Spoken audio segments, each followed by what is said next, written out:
அகிலம் வணங்கும் மகாலட்சுமி அனைத்துமே நீ தருவது மகாலட்சுமி ஜெகன் மாதா பொன்னால் உனை தினம் பூஜிப்போம்.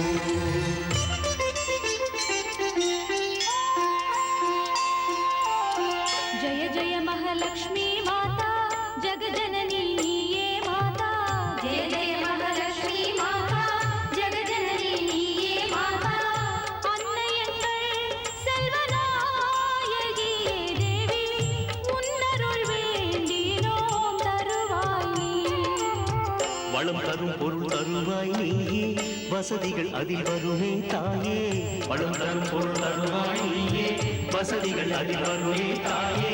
நமஹ நமஹ பவதாரிணி தேவி நாராயணன் பிரிய நாயகி.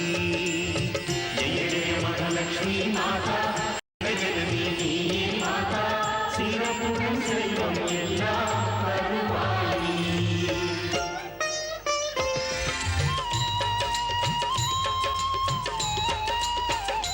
மகாலட்சுமி உன் கண் திறக்கும் போது பொன்னும் மணியும் அங்கு பொழிகிறது வளமை கொழிக்க வாழ்வும் சிறக்க உன் மனம் திறக்க திருவருள் வேணும். நீ திரிபுர சுந்தரி ராஜேஸ்வரி நீ யோகேஸ்வரி நீ ஜெகதீஸ்வரி. அம்மா நவதுர்கா அம்மா தசவித்யா அம்மா நவதுர்கா அம்மா தசவித்யா. அம்மா உங்கள் மாயை அறிந்தவர் இல்லை மகாலட்சுமி மகிழ்ச்சி தருவாய் நீ. தனம் இல்லை என்றால் தொழில் வளம் ஏது எல்லாம் தரும் உள்ளம் அன்னை அருள் வெள்ளம் உன்னால் வரம் துளியே அதே இந்த துளியே மகாலட்சுமி அம்மா உன்னாசகல் அம்மா மகாலட்சுமி மகிழ்ச்சி தருவாய் நீ உலகம் வழங்கும் தாயே உன்னை.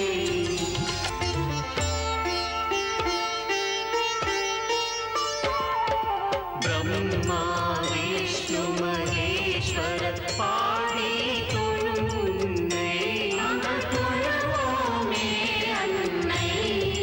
ஈச மகேஷ சுரேஷ ஈச மகேஷ சுரேஷ உன் நாமம் சொல்வோம் ஜெயலட்சுமி தாயே. மகாலட்சுமி மாதா ஜெய மகாலட்சுமி மாதா சதா உன் பாதம் நம்பும் சதா உன் பாதம் நம்பும் அன்பரை காத்திடுவாய். ஜெயலட்சுமி மாதா ஜெயலட்சுமி மாதா ஜெய மகாலட்சுமி மாதா ஜெயலட்சுமி மாதா ஜெய மகாலட்சுமி பொங்கும் தங்கம் போன்றவனே பூமியில் பேருளி தருபவனே சூரியனே எங்களாதவனே அர்ப்பணம் உனக்கு அர்ப்பணம்.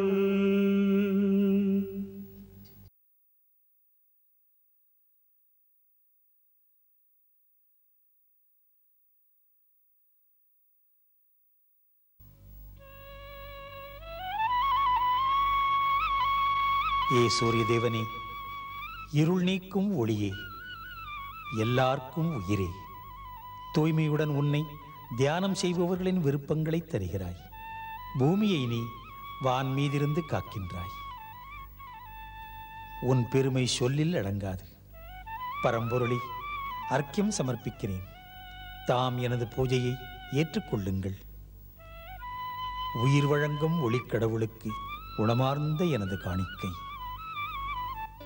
ஏ சூரிய தேவா, தம்மை தொழுவதால் விருப்பமெல்லாம் நிறைவேறி இஷ்ட தெய்வங்களின் தரிசனமும் கிடைக்கின்றது.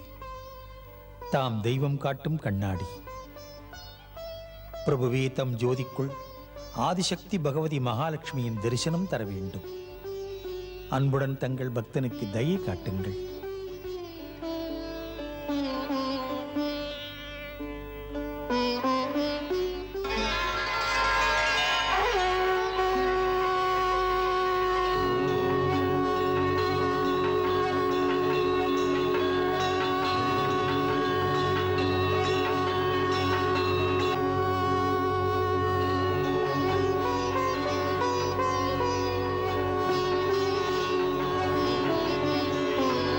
ஏ ஆதிசக்தி, செல்வமெல்லாம் தரும் தாயே, மகாலட்சுமி மாதா, அம்மையே, இந்த பக்தனின் பிரார்த்தனையை ஏற்றுக்கொள்ளுங்கள். அம்மா, நான் அகிலங்களுக்காக தொண்டு செய்ய ஊக்கம் தாருங்கள். மாதா, இன்றிலிருந்து நான் இந்த உலகத்துக்கு அற்புதமான தங்கள் கதையை அப்படியே எடுத்துச் சொல்வேன். மாதா, மெத்த படித்தவனும் இல்லை, நான் மேதையும் இல்லை. செல்வநாயகி, உங்கள் கதையை சொல்ல என் இதயத்திலே நீங்கள் இருந்து சீர்குறையாமல் சொல்ல திறன் தர வேண்டும். ஆகையினால் திருமகளே, அம்மையே, ஒரு பிரார்த்தனை. ஆர்வம் மட்டும் இருக்கும் என் நாவிலே அம்மையே, உங்கள் அவதார மகிமைகளைச் சொல்லும் திறனாய்வை, தெளிவை எனக்கு தந்து அருள் புரியுங்கள்.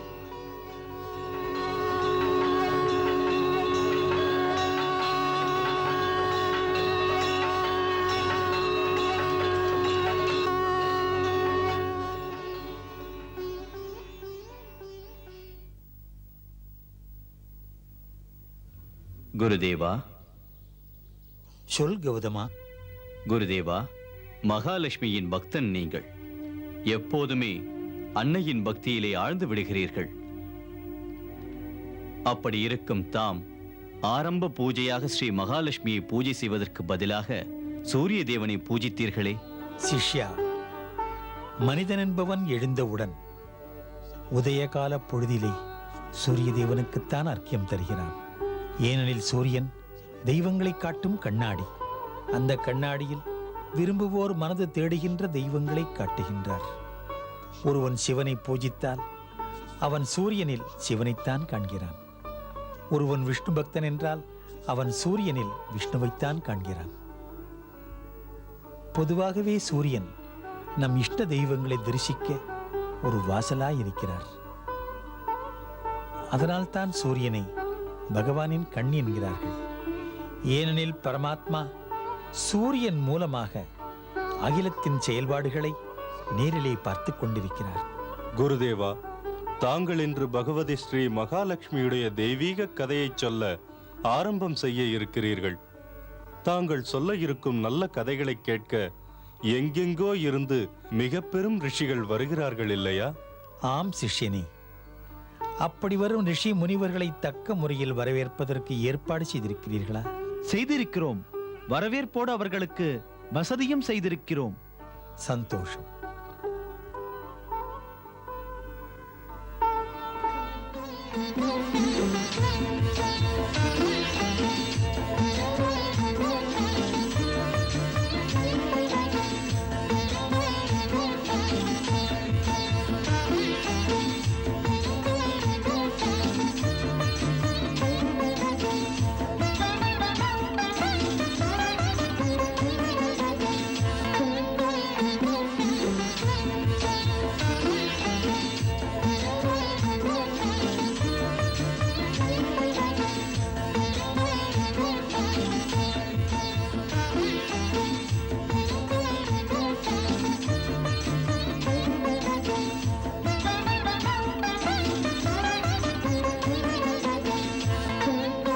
वक्रतुण्डं महाकाय सूर्यकोटि समप्रभा अविघ्नं गुरु मे देव சர்வகார்யேஷு சர்வதா. ஏ வெற்றியருளும் முதல்வனே, சித்தி விநாயகனே, உன் திருவடிகளுக்கு என் வணக்கம். தொடங்கும் காரியங்களை குறையின்றி நடத்துக.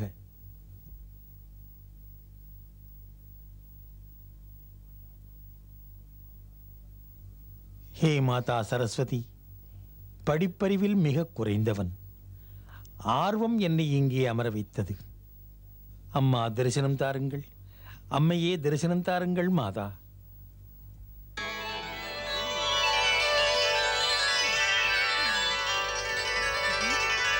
எண்ணியது நடக்கும். வணக்கம் மாதா. ஹே மார்க்கண்டேயா, எதற்காக இப்போது என்னை அழைத்தாய்?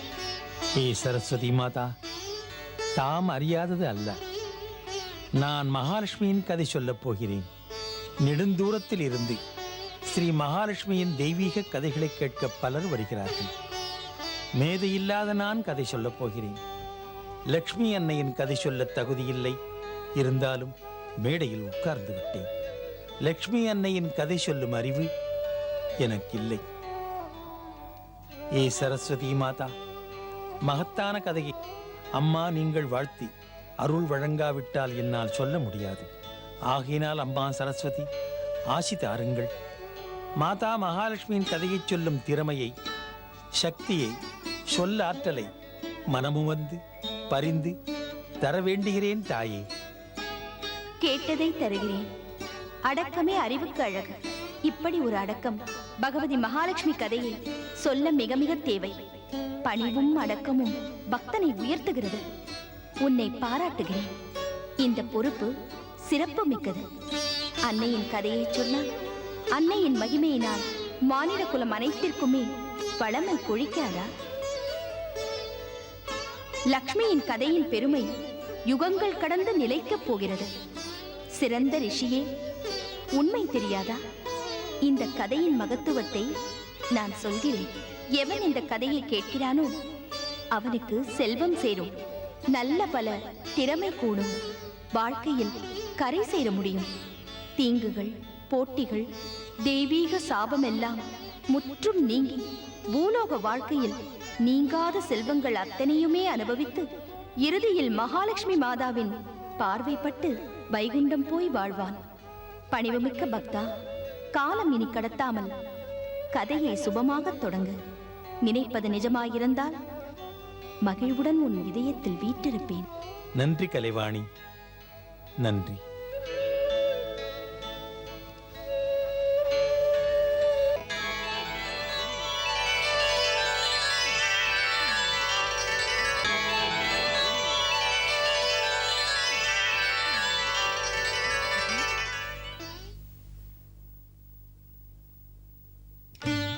ஞானத்தில் சிறந்த ரிஷிகளை நான் இப்போது ஆதிசக்தி மாதா மகாலட்சுமியின் கதையை அந்த தேவியின் ஆசியுடன் சொல்லத் தொடங்குகிறேன். இன்று இங்கு மாதா மகாலட்சுமியின் கதையை கேட்பதற்காக வெகு தூரத்தில் இருந்தும் பல திசைகளிலிருந்தும் வந்திருக்கிறீர்கள். ஏனெனில் மகாலட்சுமி மாதாவின் கதையை கேட்பதிலே ஆனந்தம், அதோடு புண்ணியம் கிடைக்கின்றது.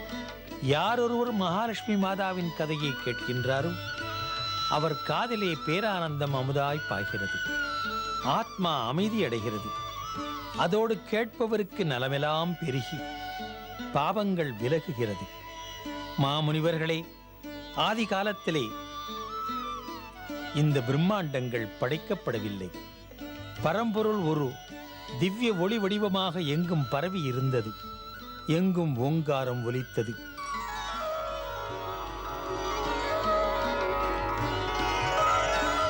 அந்த பேரொளியில் இருந்து ஆதிநாராயணன் வெளிப்பட்டார்.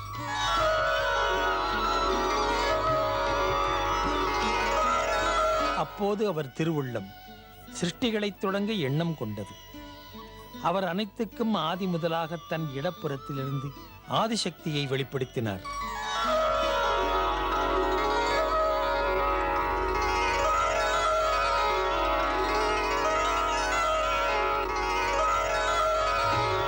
அவளே ஆதிசக்தி, பகவதி மகாலட்சுமி மாதா.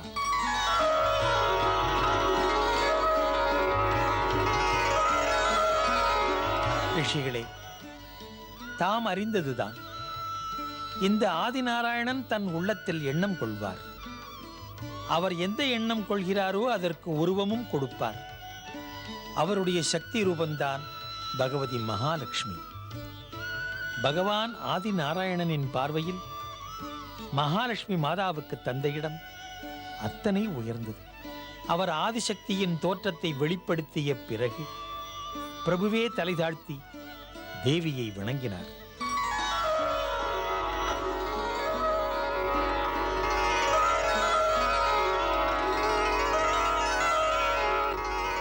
பிரபு, எனக்கு என்ன ஆணை?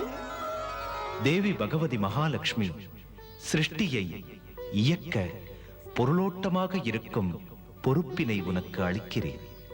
லக்ஷ்மி, பொறுப்பினை ஏற்றுக்கொண்டு அனைத்து சக்திகளையும் வெளிப்படுத்து. இந்த சிருஷ்டியை இயக்கி பெருக்கி செல்வத்தை கொடுக்கும் செல்வியாக செயல்படு. பிரபு, இதை ஏற்பதற்கு முன்னால் தாம் எனக்கு ஒரு உதவி செய்ய வேண்டுகிறேன். என்ன வேண்டுகிறாய்? என்ன கேட்கிறாய் லக்ஷ்மி? என் வேண்டுகோள் இதுதான். தாம் மூலமாக இருந்து மூன்றாக பிரித்து முப்பெரும் தோற்றங்களை காட்ட வேண்டும். ஒன்று பிரம்மனின் ரூபமாக, அதற்கடுத்து மகாவிஷ்ணுவின் ரூபமாக, மூன்றாவதாக ஈஸ்வரன் பரமேஸ்வரன் ரூபமாக வேண்டும். காணலாம்.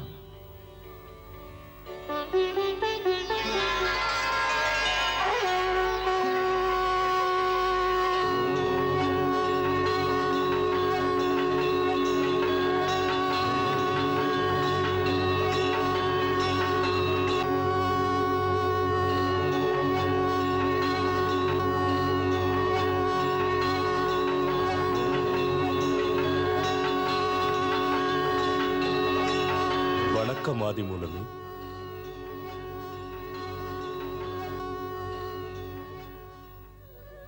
வணக்கம் ஆதிசக்தி. வணக்கம் பிரம்மதேவா. வணக்கம். பிரம்மதேவனுக்கு பணிகள் என்னவோ? ஹே பிரம்மதேவரே, சிருஷ்டிகள் சிறந்து இயங்க தாம் பொறுப்புக்குரியவராகிறீர்கள். சிருஷ்டி செய்கின்ற அந்த மாபெரும் காரியம் எல்லாம் தாம் பொறுப்பேற்று செய்யுங்கள். உங்கள் ஆணை ஆதிசக்தி மகாலட்சுமி. சிருஷ்டி தொழில் சீராக சிறப்பாக நடப்பதற்கு பிரம்மதேவரே, என் சக்தி சரஸ்வதி தம் அருகில் இருந்து ஊக்கம் தருவாள்.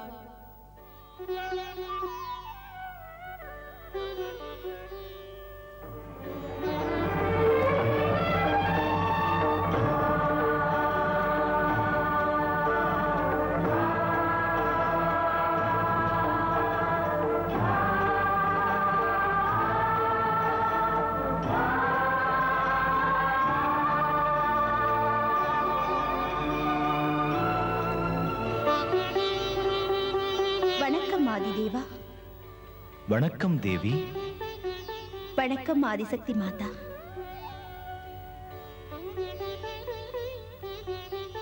வணக்கம் பிரம்மதேவா.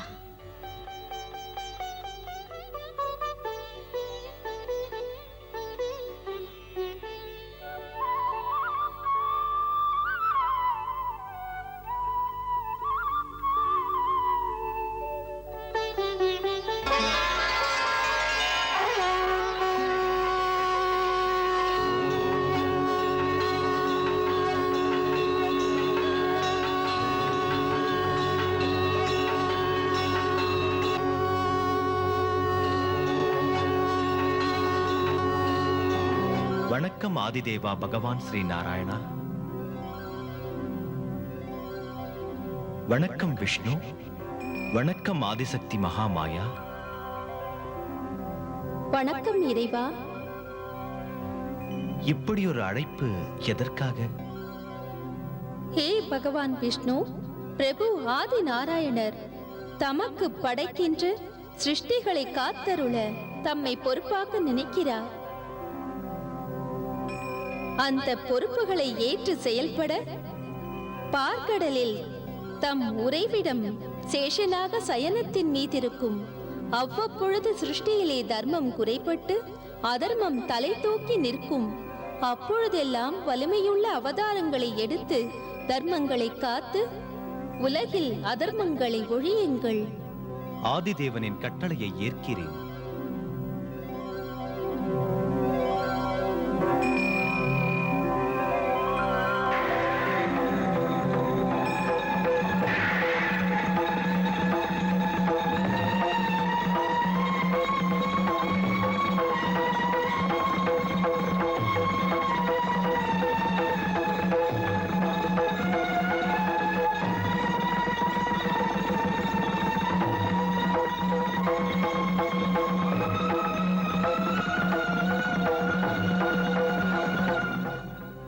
வணக்கம் ஆதிதேவனே. வணக்கம் ஆதிசக்தி. வணக்கம் முக்கண்ணரே. வணக்கம் பரமேஸ்வரா. ஹே மகாதேவா, முக்கண்ணனை அழைத்தது எதற்கு? ஹே பிரபு சதாசிவா, பிரம்மதேவர் பிரபுவின் எண்ணங்களுக்கு இணங்க உலக சிருஷ்டிகளை ஏற்கின்றார். அதன்படி இந்த உலகில் உருவாக்கம் நிகழும். அதைப்போல படைத்தது அழிவதும் மிக அவசியம்.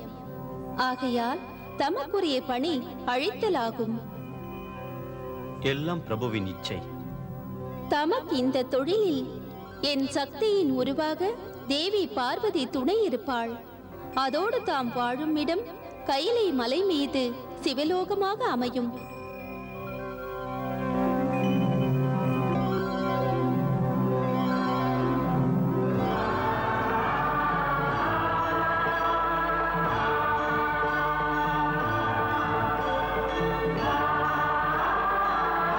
வணக்கம் ஆதிதேவா.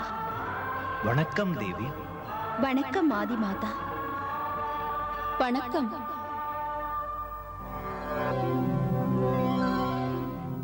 வணக்கம் பகவானே.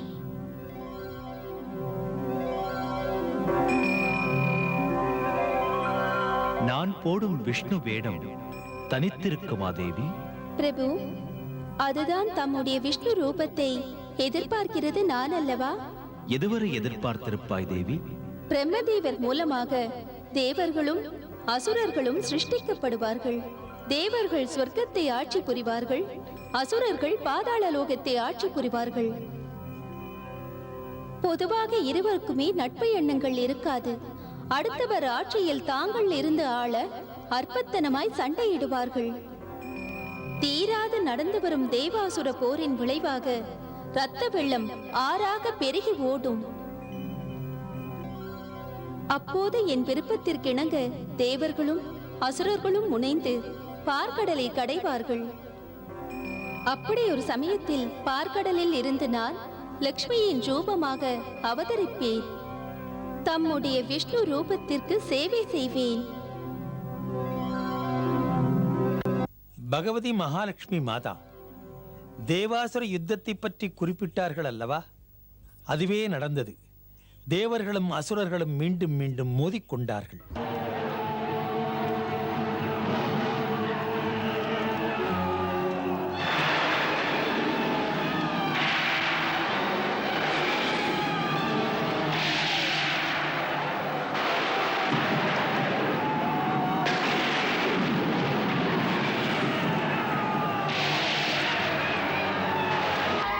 தொடர்ந்து நடக்கும் தேவாசுர யுத்தம் சிருஷ்டியை வீணடிக்கிறதால் பகவதி மகாலட்சுமி மாதா வேதனை கொண்டார்கள். என்ன விஷயம் தேவி? கற்பனையா கவலையா? பிரபு, தாம் அறியாததா? ஏன் இந்த பயங்கர தேவாசுர யுத்தம் நடக்கிறது? பிரபு, நான் தேவருக்கும் அசுரருக்கும் ஆன்மாவல்லவா? மோதல்கள் அமைதிக்கு ஏற்றதல்ல, அது வீழ்ச்சிக்குரிய மார்க்கம் அல்லவா? ஆம் தேவி. நம் குழந்தைகள் பகைப்பதை பார்த்தால் ஒரு மாதா அதை எப்படி பொறுப்பாள்? மேலும் தேவி, மாதா என்ற காரணத்தால் இந்த பிரச்சனைக்கேற்ற முடிவை எப்படியும் நீதான் சொல்ல வேண்டும். தேவருக்கும் அசுரருக்கும் நட்பு உருவாக. பிரபு, இதற்கேற்ற உபாயம் ஒன்றுள்ளது. அது அந்த தேவர்களுக்கும் தானவர்களுக்கும் பொருந்துவது, அகில உலகங்களுக்கும் ஏற்ற நன்மை தருவது. அதென்ன உபாயம் உன் மனதில் இருப்பது தேவி? பார்க்கடல் கடைவது. ஆம் தேவி, ஆழ்பெரும் கடலில் அளவற்ற செல்வங்கள். அதை வெளியே எடுக்க தேவர்களும் அசுரர்களும் ஒன்றுபடுவது அவசியம்தான். இந்த ஒற்றுமை அவ்வளவு சுலபமல்ல. கர்வமுள்ள அசுரர்களுக்கும் தேவர்களுக்கும் இடையே கோபம் யாகமாக மாறாவிட்டால் அது நடக்காது. தியாகம் என்ற பாடத்தை அவர்களுக்கு யார் சொல்லித் தருவது? முதலில் தேவர்களின் குருவான அந்த பிரகஸ்பதியை தான் அவர்களை சந்திக்க போகும்படி செய்கிறேன். அதோடு அவர் நினைப்பில் அந்த நம்பிக்கையை திடப்படுத்துகிறேன். இருவருக்குமே நல்லது பார்க்கடல் கடைவது என்பது.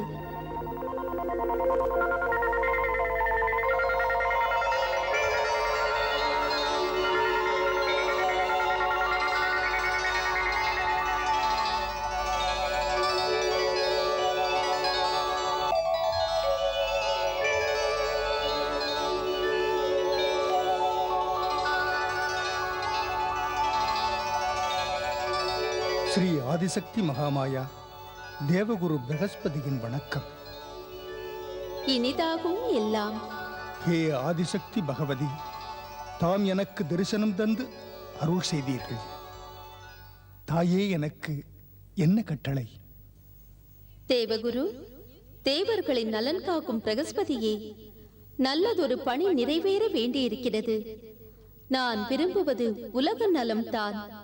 அதை உருவாக்க தேவாசுர யுத்தம் நிறுத்தப்படாமல் இருந்தால் என் நோக்கம் நிறைவேற வழியில்லை.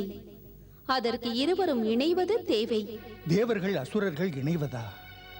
ஹே ஆதிசக்தி மகாமாயா, பகலும் இரவும் ஒன்றுபடுவது என்பது எவ்வாறு தாயே? ஹே தேவகுரு, பகல் இரவை சந்திப்பதால் இரவும் பகலை போல் ஒளி பெறுகிறது. ஹே மாதா, தாம் அறிந்ததே, அசுரர்கள் சக்தி உள்ளவர்கள், அதோடு தேகபலம் உள்ளவர்கள். ஆகையால் அவர்கள் தேவர்களிடம் நட்பு என்று சொன்னால் கரம் நீட்ட மாட்டார்கள். அதனால் சமாதானம் என்ற சொல் அங்கு எடுபடாது. ஹே தேவகுரு, தாம் ஒரு ஞானி. ஆகையால் குரு என்ற நிலையில் அவர்களுக்கு இதை பற்றி நினைவுறுத்துவது தமது பொறுப்புதானே? அன்னையின் ஆணைப்படியே. ஹே ஆதிசக்தி மகாலட்சுமி மாதா, முடிந்தவரை நான் எடுத்துச் சொல்வேன். தேவர்களை இணங்க வைப்பேன்.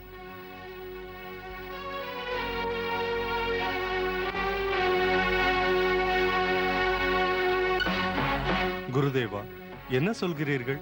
தானவருடன் வானவர் ஒன்றுபடுவதா? எப்போதும் இல்லை. அற்பத்தானவருடன் நாங்கள் இணைவதா? கற்பனை கூட செய்ய முடியாது. தானவருடன் சேரக்கூடாது. யுத்தம் தான் தேவை, யுத்தம் தான். அரக்கர்கள் முரடர்கள், அச்சமறியாதவர்கள் மட்டுமல்ல, அன்பும் அறியாதவர்கள், அகம்பாவக்காரர்கள், கொடுங்கோலர்கள். அவர்களுடன் நாங்கள் ஒத்துப் போவதா? ஏ தேவேந்திரா, பகைவர்களான அசுரர்களுக்காக நான் பரிந்து பேச வரவில்லை. உண்மையைச் சொல்லுகிறேன். ஒற்றுமை உயர்வு தரும். மனமாறச் சொல்லுகிறேன். பார்க்கடல் கடைவதால் மறைந்திருக்கும் கடல் செல்வங்கள் வெளிவரும். அவைகள் வெளிப்படுவதால் அனைவருக்குமே நல்லது. ஆழ்கடலில் மறைந்திருக்கும் அற்புதமான பொருள்கள்தான் எத்தனை! கடலின் மடியில் ரத்தினங்கள், முத்துக்கள், மாணிக்கங்கள், எத்தனையோ வகைகள். மேலும் நோய்களை தடுக்கின்ற சக்தியுள்ள ஔடதங்கள் இருக்கின்றன. அனைத்துக்கும் மேலாக மரணத்தை வெற்றி கொள்கின்ற அமுதம் போன்ற மகா சக்தி உள்ள பொருளும் இருக்கிறது. ஏ தேவேந்திரா, நல்லது நடக்கும். நம் தேவர்களுடைய கீர்த்தி மேலோங்கும். நாம் அரக்கருடன் இணைந்தாக வேண்டும். ஆம் தேவேந்திரா, அரக்கருடன் இணைந்தே ஆக வேண்டும்.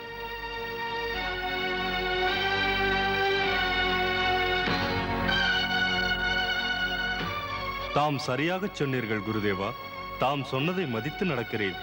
தாமும் நானும் சேர்ந்து இன்றே புறப்பட்டு அரக்கரவேந்தன் பலியிடம் செல்வோம். என்ன நினைத்தார்கள்? அசுரரும் தேவரும் சேருகின்றதா?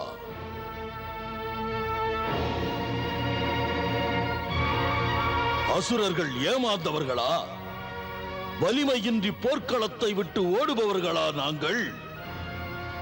அச்சத்தை கொன்றவர்களா? இல்லை குருதேவா பிரகஸ்பதி, யாரிடம் விளையாடுகிறீர்கள்? இதற்கு எந்நாளும் உடன்பட மாட்டான் இந்த பலிமன்னன். இல்லை தேவகுரு, தேவர்களுடன் ஒன்றுபடுவது ஒரு நாளும் இல்லை. பலிமன்னா, அசுரர்களின் நன்மைக்காக தாம் தேவர்களுடன் இணைவது அவசியம். நான் என்ன ஒரு மூடனா? அரக்கர் வேந்தன் பலி சொர்க்கத்து தேவர்களுடன் ஒன்றுபடுவதா? இந்திரன் என்னை தூசி போல நினைத்தான், இவனுடன் நான் கை குலுக்குவதா? இல்லை தேவகுரு, பலி சக்கரவர்த்தி இவனுடன் இணைய மாட்டான். இவனுக்கு தேவையெனில் பலியின் காலை தொட்டு கேட்கட்டும் யோசிக்கிறேன். மன்னா பலி, யாரை பார்த்து அப்படி பேசுகிறாய்? யாரை பார்த்தா? என்னை பார்த்து அன்று பேசினாயே தேவேந்திரா. நியாயமாய் பார்த்தால் நீ சிறியவன், சக்தியற்றவன். எம்மை பார்த்து பயந்தோடியவன். பயந்தோடியவனுக்கு இப்போது சமயிடம் தந்திருக்கிறேன். அதிதி என்ற முறையில் வரவேற்றேன். ஏன் வரவேற்றேன்? நான் மதிக்கும் குருதேவர் உன்னுடன் வந்ததால். இது பாதாள லோகமாய் இல்லாதிருந்தால் என் வாழும் உன் வாழும் இந்நேரம் யுத்த பூமியிலே மோதி இருக்கும். அதை எப்படி நீ உணர்வாய்? ஆத்திரப்படுகிறாயே, என்ன பேச்சு இது? பலியின் காதில் பூசுட்ட வந்தாயோ? இந்த போலித்தனங்கள் என்னிடம் நடக்காது. குருதேவா, வாருங்கள். எல்லை மீறி பேசுகின்றான். நட்புடன் பேச வந்ததை கோழைத்தனமாக நினைக்கின்றான். அமைதியோடு இரு தேவேந்திரா, அமைதியோடு இரு. மன்னன் பலிக்கு நான் விளக்கம் சொல்கிறேன். மன்னா பலி, எண்ணற்ற வருடங்களாக நடந்து வரும் தேவாசுர போருக்கு பிறகு தம்முடைய மனதில் தேவர்கள் பேரை கேட்டவுடனே கோபம் வருகிறது. இது முறையல்ல. ஏனெனில் நாம் ஒன்றுபட வேண்டியது மிக அவசியம். சற்று சிந்தித்து பாருங்கள். இந்த தேவாசுர போரால் யார் பக்கம் மகிழ்ச்சி, என்ன கிடைத்தது? மன்னா பலி, அனுபவங்கள் பாடமல்லவா? வாழ்முனையின் விளைவென்ன? யுத்தத்தின் பலன் என்ன? வெறும் உயிரிழப்புகள் தானே, வெறும் அழிவுதானே. ஆம், சரியாக சொன்னீர்கள் தேவகுரு. போர்க்களம் அழிவினை தருவதற்குத்தான், வெறியை தூண்டுகிறது. தேவர்கள் திறமையற்றவர்கள். ஆகையால் அனைத்து போரிலுமே அவர்களுக்கு அதிக அழிவு ஏற்படுவது உண்மை. தேவர்களும் அசுரர்களும் ஒன்றுபடுவது நல்ல முறையில் தொடங்கி தொடர்வதற்கு முன்பாகவே இறுதி கட்டத்தை நெருங்கி விடுகின்ற நிலை. எத்தனை எடுத்துச் சொல்லியும் கேட்காத பலி மன்னனிடம் சுக்கிராச்சாரியரை சந்தித்து வருவோம் என்று பிரகஸ்பதி சொல்லுகிறார். இதைக் கண்டு மகாலட்சுமி தேவி சரஸ்வதிக்கு ஆணையிடுகிறார். ஹே வித்யாதேவி சரஸ்வதி, உலக நலனுக்காக தேவாசுரர்கள் இணைவது மிகவும் அவசியம். அதனால் தாம் அசுரகுரு சுக்கிராச்சாரியார் இதயத்தில் வீற்றிருக்க வேண்டும். அதன் மூலம் சுக்கிராச்சாரியார் அசுர நன்மைக்கும் உலக நலனுக்கும் சிறந்த மார்க்கம் ஒன்றை காட்டுவார்.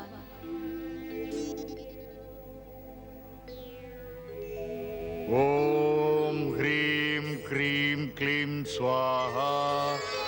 ஓம் ஹ்ரீம் க்ரீம் க்ளீம் ஸ்வாஹா. ஓம் ஹ்ரீம் க்ரீம் க்ளீம் ஸ்வாஹா. ஓம் ஹ்ரீம் க்ரீம் க்ளீம் ஸ்வாஹா. ஓம் ஹ்ரீம் க்ரீம் க்ளீம் ஸ்வாஹா. ஓம் ஹ்ரீம் க்ரீம் க்ளீம் ஸ்வாஹா. ஓம் ஹ்ரீம்.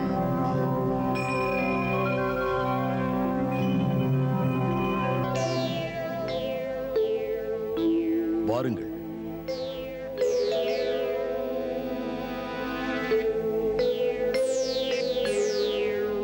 வாருங்கள்.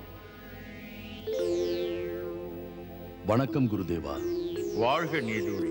வணக்கம் குருதேவா. வர வேண்டும். வணக்கம் குரு பிரகஸ்பதி. வணக்கம் பார்கவரே. வாருங்கள், வாருங்கள், வாருங்கள், வாருங்கள். அமருங்கள். பார்கவரே, என்ன இது உபச்சாரம்? அமருங்கள். தாம் எனது வணக்கத்துக்குரியவர் அல்லவா? நீங்கள் அமர்ந்ததும் நான் அமர்கிறேன். தேவேந்திரா, அமர வேண்டும். மன்னவா, நீயும் வந்து உட்கார்.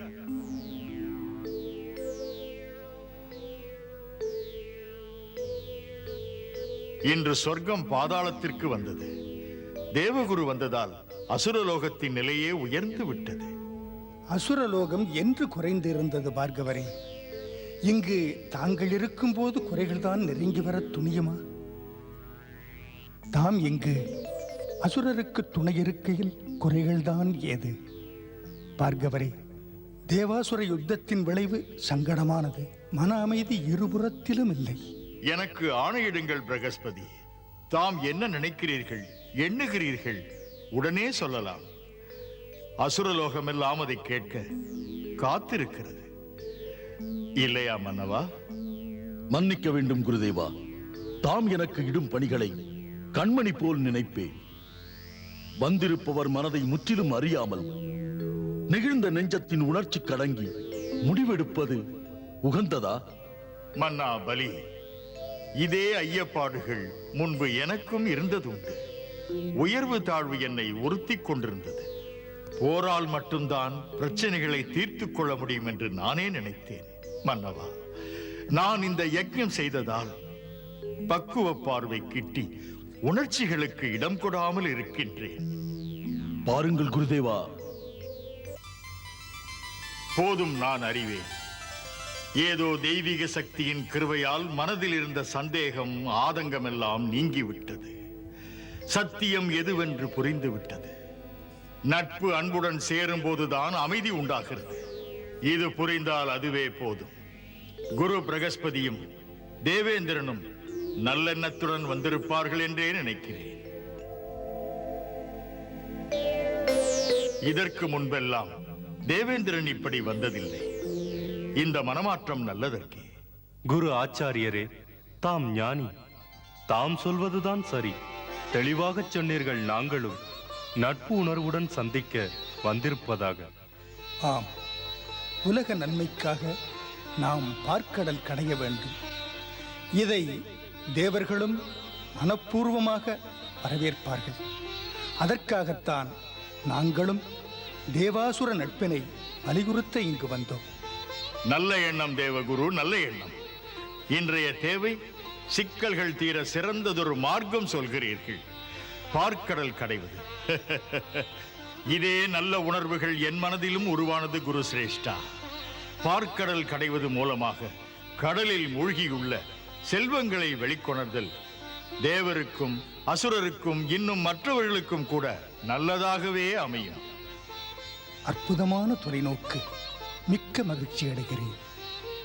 இரு பிரிவினரும் இணைந்து செயல்பட்டால் உலகம் நலம் பெறும், உன்னதங்கள் வெளிப்படும். தேவரும் அசுரரும் பயனடைவார்கள். இணைந்த கைகள் சாதனை படைக்காதா? அந்த நம்பிக்கை வைத்துத்தான் நாம் இங்கே இந்த இடத்தில் கைகள் இணைப்பதில் தப்பேதுமில்லையே.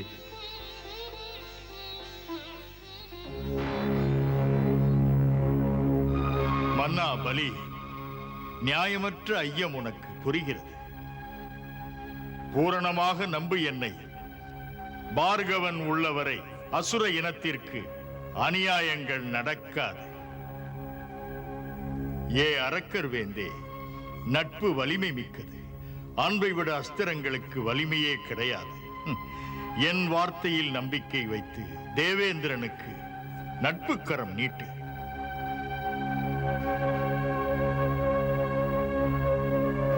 மன்னா பலி,